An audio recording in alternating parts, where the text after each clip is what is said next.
আসসালামু আলাইকুম ভাই বন্ধুরা, কেমন আছেন সবাই? আশা করি ভালো আছেন। তো আজকে আমরা যে পার্টিতে আসলাম, আসলে এটা হচ্ছে আমাদের একটা বন্ধু, তিনি একটা পার্টি করেছেন। তো এই পার্টির মধ্যে আমরা সবাই অংশগ্রহণ করলাম, কারণ উনি সবাইকে দাওয়াত দিয়েছেন, দিয়ে বলেছেন যে যে যে যে যে যার জায়গা থেকে যত দ্রুত সম্ভব আপনারা আমার এই আপ্যায়নে আসতে হবে।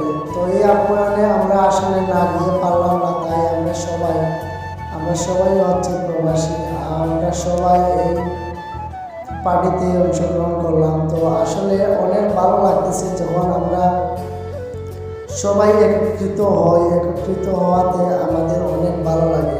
বিশেষ করে আরও বেশি ভালো লাগে যখন আমরা সবাই একসাথে এক জায়গায় বসে সবাই একসাথে খাই, তখন আমাদের অনেক ভালো লাগে। তো দেখেন, এখানে আমাদের সাদিক অনেক ধরনের আইটেম উনি তৈরি করেছে।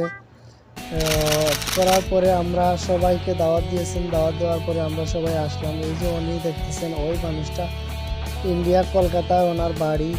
তো এর পাশাপাশি আসলে আমি ওনাকে কিছু কথা জিজ্ঞেস করছিলাম যে আসলে আপনার অনুভূতিটা জানতে চাই, যে আজকের যে পার্টিটা আমরা সবাই একসাথে একত্রিত হয়ে পার্টিটা আসলে ওনার আপ্যায়নে আমরা আসছি, তো আপনার কেমন লাগতেছে? উনি বলতেছিল যে হ্যাঁ, আমার অনেক ভালো লাগতেছে।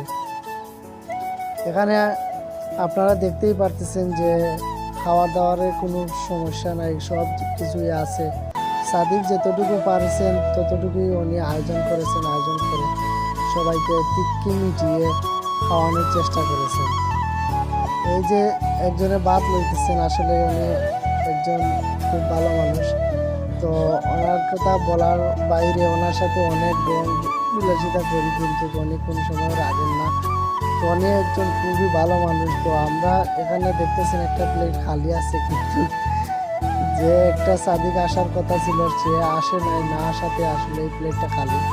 আর এখানে দেখতেছেন আসলে আপনারা নুনমিয়াকে, আসলে নুনমিয়া আমার একটা বেস্ট ফ্রেন্ড। তো ওনারে আমি কিছু বলছিলাম যে আসলে আপনার অনুভূতিটা জানতে চাই, উনি বলতেছে যে অনেক ভালো হয়েছে। তো এর পাশাপাশি আমি আসলে একটু টেস্ট করতেছি, যে দেখলাম যে আসলে কেমন হয়েছে। সবাই বলতেছে ভালো। তো আলহামদুলিল্লাহ, অবশেষে আপনারা দেখলেন আমি খেলাম, খাওয়ার পরে আমি নিজেও ভালো পেলাম, সব কিছুই ঠিকঠাক ছিল। কিন্তু ওই জায়গায় একটা সমস্যা হয়ে গেছে, যেহেতু আমি ভিডিওটা করতেছিলাম, ভিডিও করার পাশাপাশি আসলে আমার খানাটা খুব কম হয়েছে। এখানে লেবু আছে, এরপরে সালাদ আছে, ছোটো ছোটো কুচি কুচি করে কাটা হয়েছে সালাদ, ঠান্ডা আছে। এই যে লবণগুলো রাখা হয়েছে, যার কম হবে সে লবণ দিয়ে খাবে।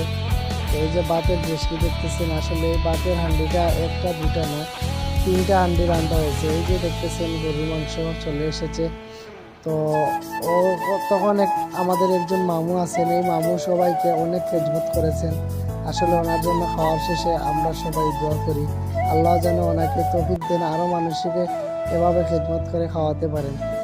তো তারপরে আমি আমার একটা সাদিককে বললাম, আসলে আপনি মোবাইলটা ধরেন, আমি একটু খাওয়ার পরে আমি বুঝতে পারবো যে আসলে খানার টেস্টটা কেমন হয়েছে।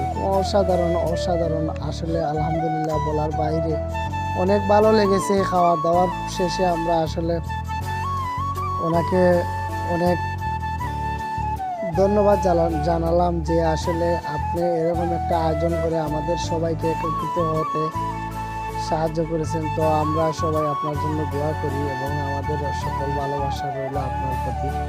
এই যে দেখতেছেন গরু মাংস, আসলে গরু মাংস কার না পছন্দ বলেন, সবারই পছন্দ। তো এই যে গরু মাংস, তারপরে মামু আসলে এখানে একটা টেঙ্গা করেছেন। টেঙ্গা আমরা যেটাকে টেঙ্গা বলি, অনেকে আবার ঝুল বলেন, টমেটো দিয়ে মাছ দিয়ে আসলে একটা টেঙ্গা বানানো হয়। তো এটা আসলে আমাদের সিলেটের একটা জনপ্রিয় খানা, আমরা খাই। তো এটা করেছেন, করার পরে আসলে আরও স্বাদ লেগেছে। এই যে বাতর হান্ডিটা দেখতেছেন, আসলে মামু বলতেছেন যে এটা শেষ হলে কোনো সমস্যা নাই, আরেকটা আছে, এটাও শেষ হলে কোনো সমস্যা নাই, আরেকটা আছে। মানে খাওয়া দাওয়ারের কোনো অসুবিধা হচ্ছে না। সবচেয়ে বড় বিষয় হচ্ছে যে মামু এবং এই আমার যে সাদিক, উনি যেভাবে আয়োজন করেছেন, যেভাবে মানুষকে দাওয়াত দিয়েছেন, দাওয়াত দেওয়ার পরে এই খাওয়া দাওয়াটা আসলে অনেক বেশি হয়ে গেছে। সবাই খাওয়ার পরে তৃপ্তি মিটিয়ে খেয়েছে। খাওয়ার পরে আসলে সবাই বলতেছে যে না ঠিক আছে, এই খানাটাই অনেক দিন পরে খেলাম। আসলে এটা অনেক দিন পরে না, আমরা কয়েকদিন পরে পরে আসলে এরকম একটা পার্টি করি। তো এখন যেহেতু রমজান মাসের জন্য এরকম পার্টি হচ্ছে না, ইনশাআল্লাহ ঈদের সময়ে আমরা সবাইকে আবারও একত্রিত করব, আবারও ইনশাআল্লাহ দাওয়াত করব। দাওয়াত করে সবাই একত্রিত হয়ে সবাই ঈদের খুশি আনন্দ ভাগাভাগি করব।